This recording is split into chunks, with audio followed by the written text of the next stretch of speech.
विधायक को बैठा पाएगी, ये एक बड़ा सवाल है। लेकिन इसमें बहुत सारे गणित चल रहे हैं, एक दो गणित और भी चल रहे हैं कि चिराग पासवान भी साथ में आ जाएं, उनकी जो 19 सीटें हैं वो भी साथ में आ जाएं, और फिर केंद्र की सत्ता से भी नरेंद्र मोदी को हटाने की बात हो, और उसमें नीतीश बाबू को सीधे यहां प्रधानमंत्री की कुर्सी पर बैठाया जाए। तो बहुत कुछ गणित में, सियासी गलियारे में बहुत सारी बातें चल रही हैं, उस पर ज्यादा माथापच्ची करने की जरूरत नहीं है। अभी पूरा का पूरा फोकस जो है वो कल की बैठक पे है, और जो पटना में होने जा रही है बैठक उस पे है। क्या नीतीश बाबू को एनडीए अपने विधायक दल का नेता चुनेगा? और अगर विधायक दल का नेता वहां जो चुन के नीतीश बाबू को मुख्यमंत्री पद पे लाते हैं, तो नीतीश कुमार की जो शर्तें हैं उसको भी क्या बीजेपी मानने जा रही है? अगर नहीं मानेगी तो फिर क्या होगा? और क्या यहां दोनों, इधर ऑपरेशन लोटस और उधर सेंधमारी दूसरे दल में भी, ये सारी जो चीजें दोनों साइड से चल रही हैं, जो चुप्पी है नीतीश बाबू की, वो क्या कहती है, उस पर आते हैं। लेकिन उससे पहले पंकज जी, आपसे जरा समझना चाहता हूं कि क्या आपको लगता है यहां दिल्ली से लेकर बिहार तक, और उसमें भी बिहार की सत्ता अभी देखिए, अभी तक कुछ भी ओपन नहीं है, कुछ भी ओपन नहीं है। 20 तारीख को अगर शपथ है, परसों शपथ ग्रहण समारोह अगर है, वो भी घोषित तौर पे नहीं है। तो फिर चल क्या रहा है बिहार में, और क्या कुछ चल रहा है दिल्ली में?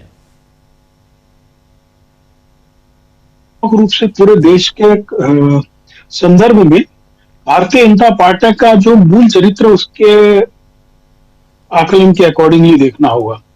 आप देखिए कि पिछले 30 साल में भारतीय जनता पार्टी का रिकॉर्ड रहा है कि उसने जिस क्षेत्रीय दल के साथ में साझेदारी की है, उसे आने वाले 10 में वो खा गई है, हर दल के साथ में।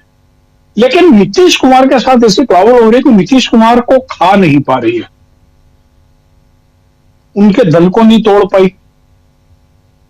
आप देखिए कि जो एक जिसको कहा जाता था शिवसेना, जिसने कांग्रेस का विपक्ष तैयार किया था महाराष्ट्र में भारतीय जनता पार्टी या जनसंघ को कभी कोई नहीं पूछता था, उसकी कोई वक़्त नहीं थी। उन्होंने शिवसेना सरीखी ताकतवर पार्टी को घर तोड़ दिया, शिरोमणि अकाली दल को लगभग खत्म कर दिया। असम गण परिषद की हम लोग हालत देख चुके हैं।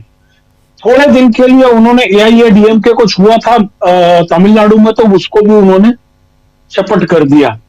जिस दल को हाथ लगाया इन्होंने, जिस दल के साथ गए, उसको गप करने का इनका एक अतीत रहा है। बिहार में इनके साथ दिक्कत जा रही है कि नीतीश कुमार को ये गप नहीं कर पा रहे। देखिए, बहुत स्पष्ट फिर मैं आपको बोल रहा हूं, मेरी नीतीश कुमार के प्रति कोई सहानुभूति नहीं है, मैं उनसे कोई उम्मीद नहीं रखता हूं। वो कम सांप्रदायिक हैं या अधिक सांप्रदायिक हैं, ये आरएसएस और भारतीय जनता पार्टी का एक खेल होता है। हर काल में वो एक गुड कॉप और बैड कॉप का खेल खेलते हैं कि ये सॉफ्ट चेहरा है और ये हार्ड चेहरा, इससे ज्यादा इसमें कुछ भी नहीं है। जो मेरी जानकारी है, बिहार में जो कन्फ्लिक्ट है वो 3 पदों को लेकर है, home ministry, deputy chairmanship and speaker. Nitish Kumar का कहना है कि यदि आप स्पीकर का पद लेते हो तो आपको एक ही उप मुख्यमंत्री का पद मिलेगा और गृह मंत्रालय नहीं मिलेगा। एक इस तरीके का वहां पर काफी बार्गेन है, क्योंकि क्या है कि जेडीयू का जो सबसे बड़ा खतरा है वो ये है कि जेडीयू के बहुत सारे लोग जो टॉप के हैं, जिनके आपने नाम भी लिए अभी, संजय उवाच वगैरह, ये सब लोग भारतीय जनता पार्टी के कॉन्ट्रैक्ट पे है। और नीतीश कुमार को सबसे बड़ा खतरा है कि यदि उनकी पार्टी का ये शिवसेना करेंगे तो उसमें इन्हीं लोगों का खेल होगा, क्योंकि उनके एक व्यक्ति पहले जाकर केंद्र में मंत्री बन चुके हैं इसी तरीके से। तो बिहार में जो चुनाव चोरी से इन्होंने जीत लिया, देखिए बिहार में चोरी भी बड़ी खूबसूरत तरीके से की गई जी। एक मतदाता सूची की चोरी, एक मैनिपुलेशन ऑफ वोटिंग, और तीसरा गोटियां कहां कैसे बिठाई जाए। कम्युनिस्ट पार्टी का एमएलए जो अपने इलाके में सबसे ज्यादा लोकप्रिय था, बस उसकी प्रॉब्लम थी कि वो मुसलमान था, जो आदमी आज भी थैला लेके सब्जी लेने बाजार जाता था, उसको हराने के लिए वहां पे एआईएमआईएम को खड़ा कर दिया। 55,000 वोट ले गया, हार गया।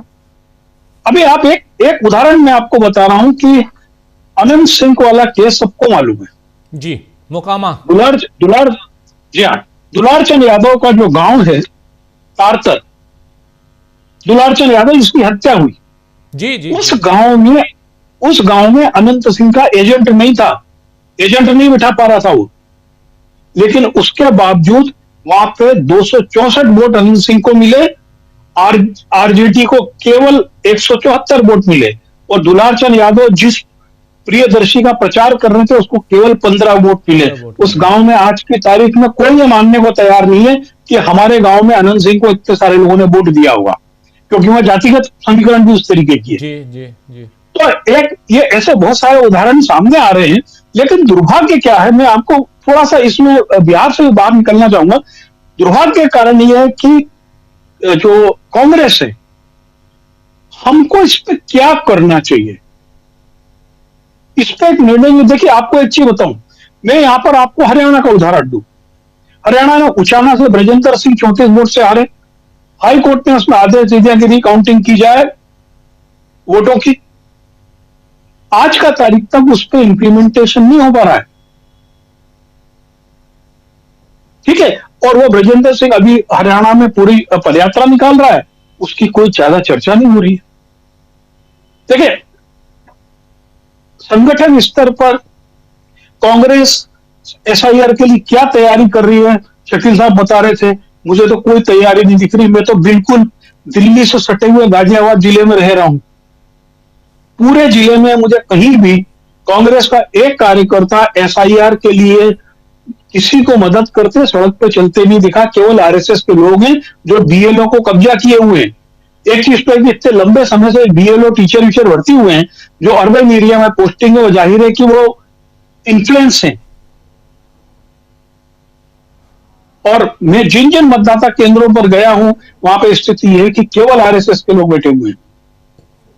एसआईआर को लेकर बिहार में हमने बहुत सारे दावे किए, सामने दिखा, लेकिन हमने क्या किया? जनता को हमने भरोसा नहीं दिलवा पा रहे हैं कि यदि ये गलत हो रहा तो हम इसको रोकने के लिए कर रहे हैं। ये जो दिक्कत कांग्रेस की है, कांग्रेस को इससे ओवरकम होना होगा। यदि ग्राउंड पे आपके कार्यकर्ता नहीं है, तो जैसे आज अखिलेश की पार्टी ने शुरू कर दिया कि उत्तर प्रदेश में 30 से 35 सीट कांग्रेस को देंगे, फिर वही स्थिति होगी कन्फ्लिक्ट की। 11 सीटों में कन्फ्लिक्ट कांग्रेस के साथ हुआ, 11 के 11 में महागठबंधन हार गया। तो कांग्रेस को भी अपनी इसके अंदर जमीन पे एक पकड़ दिखानी होगी, और यह मान के चले कि अब यदि कोई आरजेडी है या समाजवादी पार्टी, तो उसके पास में पूरा की पूरा यादव वोट बैंक है। ये गणित को आप छोड़ दीजिए, ऐसा बिल्कुल नहीं बचा है। ये यादव बाहुल्य जो जिले थे, सुपौल, सारण, सबने हमने सामने देख लिया है, नरपतगंज सरी की जगहों में। तो एक की चिंता का विषय में एक पत्र इसमें थोड़ा सा इसमें मेरा दूसरा मत है। देखिए, है क्या कि चाहे वो आरजेडी हो, कांग्रेस हो, आप देखिए इनके वोटों में कोई प्रतिशत में कोई कमी नहीं आई है। जो लोग इनके थे वो इनके हैं, इंटैक्ट हैं। यादव बहुल में यादवों ने वोट दिया है आरजेडी को, मुसलमानों ने वोट दिया। लेकिन ये जो प्रशांत किशोर की एक बात से सहमति है, यही बात हम लोग भी लगातार पहले दिन से कह रहे हैं कि उपेंद्र कुशवाहा को जो 10 दिन पहले मधुबनी पहुंचते हैं, उनको 1 लाख से ज्यादा वोट कैसे मिल जाते हैं। और ये देखिए कि इनके ये पूरा महागठबंधन का पूरा वोट बैंक इंटैक्ट, उतनी पिछली बार से ज्यादा वोट आए हैं आरजेडी को। इस बार सबसे ज्यादा वोट आरजेडी के खाते में, सीटें भले उतनी तब्दील नहीं हो पाई। अगर ये कटके छटके जाते उधर, तो फिर ये बात होती कि चलो हाँ यहां से कट के चले गए और एनडीए में चले गए।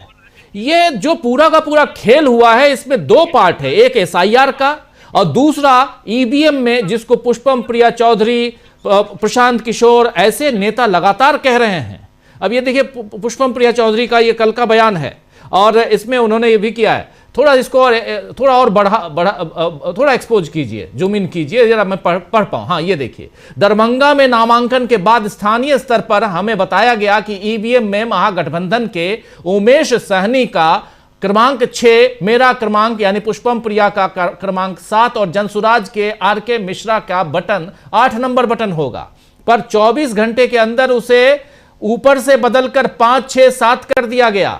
ये यहां पे और मशीन में शायद तय किया जा चुका था कि 6 नंबर के वोट नंबर 2 पर संजय सरावगी को ट्रांसफर करने हैं, पर महागठबंधन को 6 नंबर पर रखने से भंडाफोड़ हो जाता। यह जल्दबाजी में इनकी पहली तकनीकी चूक है। मशीन में एक बार ट्रांसफर का फॉर्मूला तय हुआ तो बेचारा यह गलती सुधार नहीं पाया कि मुझे अपने हजारों नाते रिश्तेदारों वाले होम टाउन दरभंगा में छोटे छोटे निर्दलियों से भी कम वोट आना और मुस्लिम वोटरों वाले बूथ पर रिकॉर्ड वोट बीजेपी उम्मीदवार को मिल जाना राजनीतिक व सांख्यिकीय दोनों रूप से असंभव है। मतगणना के दौरान स्वयं बीजेपी उम्मीदवार के काउंटिंग एजेंट हतप्रभ थे कि जहां से कभी वोट नहीं आया वहां वोट कैसे आ रहा है, पर नियति ने इस बार तय कर लिया है कि इनका पर्दाफाश कर ही देना है। इस बार इन्होंने इतनी गलती की है और मेरे पास हर बूथ पर इतने सबूत हैं कि इनका पोल खुलना तय है। तो ये पुष्पम पर ठीक है, ये बहुत बड़ी नेता नहीं है पंकज जी, ये बहुत बड़ी नेता नहीं है। देखिए मैंने तो अभी दुलारचंद के गांव का उदाहरण बताया, लेकिन मैं जो चीज बोल रहा था यादव बाहुल्य जिलों की, मैं आंकड़ों के साथ बोल रहा हूँ। मैं सीरियसली मैं आंकड़ों के साथ बोल रहा हूँ वो चीज कि जो सोचते थे कि एक मुश्त वोट गिर रहे हैं। देखिए वोट अधिक मिलने का दूसरा कारण है, वोट अधिक मिलने का सबसे बड़ा कारण आरजेडी का कांग्रेस के साथ में पैक्ट है और कांग्रेस ने इस बार अपनी पकड़ बनाई है। कांग्रेस का कैंडिडेट जहां नहीं था, लेकिन कांग्रेस के तो 2-4 वोट थे जो कभी आरजेडी को वोट नहीं देते थे, उन सबने आरजेडी को वोट दिया इस बार। ये एक बहुत, आपको वो कोई माने चाहे ना माने, लेकिन कांग्रेस ने बिहार में अपनी पकड़ बनाई थी इस बार। क्योंकि कई, देखिए मैंने आपको पहले भी बोला, एक एसआईआर का खेल है, दूसरा वोट मैनिपुलेशन का खेल है और तीसरा गोटियां कैसे बिठाएं इसके ऊपर खेल है। अब आप बताइए ना कि 11,000 करोड़ रुपया वर्ल्ड बैंक से उधार लेते हो और वो आजीविका दीदी को बांट देते हो, और आजीविका दीदी चुनाव में काम कर रही है। इतना बड़ा अवैध काम आप सोच नहीं सकते कि जिनको आप 10-10 हजार रुपए दे रहे हो, वो इलेक्शन में लोगों को प्रोत्साहित करने के लिए लगा रखा है उन्होंने आपने उसको इलेक्शन कमीशन का टूल बना दिया। देवर वो जो आजीविका दीदी जिनको 10,000 रुपए आपने दिए, वो चुनाव आयोग के लिए काम कर रही थी वहां पर। तो ये मैं इस बात से कतई इनकार नहीं कर रहा हूं। पंकज जी माफी चाहूंगा, फिर मैं बीच में टोक रहा हूं। ये सब कुछ सही है, ये सारे गणित वहां पे फेल हो जाते हैं, हमारे आपके गणित वहां फेल हो जाते हैं जब 202 सीटें आती हैं। 202 सीटें आती हैं, यस। ये ना जिसको हम बियॉन्ड द इमेजिनेशन है, जिस तरीके का अंतर पे सीटें अधिक आई हैं, वो बिल्कुल ही जैसे था कि 140, 150, 160 हम मान लेते चुनाव से आई है, लेकिन 200 से ऊपर सीट आना चुनाव से तो नहीं आ सकती है, इसमें कहीं कोई शक नहीं है। लेकिन वही स्थिति है कि आगे आखिर क्या किया जाए। मैं आपको बताऊं कि क्या चुनाव आयोग ये जो रैली किया जाए, चुनाव आयोग है ना, टाइट किया जाए और कुछ नहीं किया। भाई मैं तो सोचता था कि ये जो रैली दिल्ली में की जा रही है, आज गाजियाबाद या नोएडा में करके उत्तर प्रदेश में मैसेज दिया जाता, क्योंकि ये एक बहुत बड़ा एक ध्यान के देखिए उत्तर प्रदेश